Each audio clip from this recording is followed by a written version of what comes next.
Here we are, up on the British front line. We have had a leisurely and comfortable journey up from the base. We've passed through pleasant country and through delightful weather. But we have now arrived in an area and in weather conditions so familiar to us in the days of 1914-18. We are doing the same sort of work, living the same sort of lives. We occupy a sector of the British front regarded as an important sector, and furthermore popular to the visitor. Our modern equipment is proving good, and our firepower is, I know, formidable.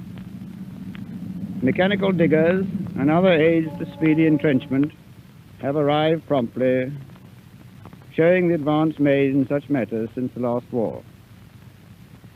In all departments, we are preparing to meet with energy any peradventure. The men, though frequently wet, are fit, exceptionally fit, and also exceptionally cheery and happy. As a battalion commander in this brigade, I can say that as a result of the work we are putting into the position, we are rapidly becoming not only impregnable to attack, but are also turning our living accommodation into quarters suitable for the winter. Our modern equipment, in all its variety, is proving absolutely first class. I am the driver of the battalion commander's car. I've already driven several hundred miles in France, and I find the roads good. Also, driving on the right-hand side of the road, much easier than I expected. We have had no mechanical trouble, and my only adventure has been a small rough and tumble with a cow at night. Neither of us was hurt. I am the commander of this blockade in the battalion sector, about the most important one of the lot, I think. We are feeling very safe inside here, and have all our requirements should be cut off from our own troops. I could not wish for a better place nor a better set of men to work with, and so long as we are inside this big piece of concrete, I have nothing to fear, and I can't see how it can be captured. I, for one, would never like to have to attack it. The picture has, of course, changed since our arrival up here, and in spite of exceptional rain and mud, we have greatly strengthened our defences, and more surely and comfortably settled into our billets.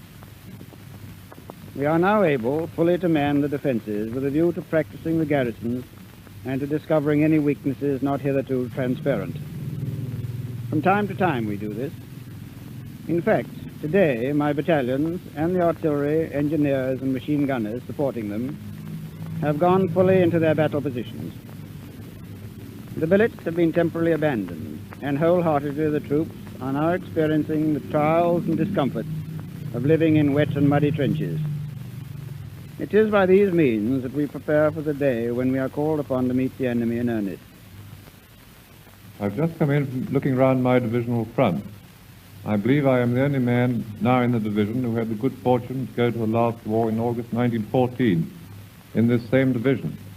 I was then a lieutenant, so you can imagine what a thrill it gives me to find myself in command of it now. I saw the spirit of August 1914, and I've seen that of 1939. In both cases, it is quite incomparable. Going round today, I find the men in great heart, as they always are. They've made up their minds they are going to defeat the enemy, and they will too. You would be staggered if you saw the amount of work that they've done in the last 2 months, and I'm sorry for any Germans who try to pass this way. You needn't imagine the British soldier lives out here in comfort. He doesn't. He's generally wet, but in spite of it, he's always cheerful. It is a great joy to command men who are so efficient and so keen. We live cheek by jowl with the French population.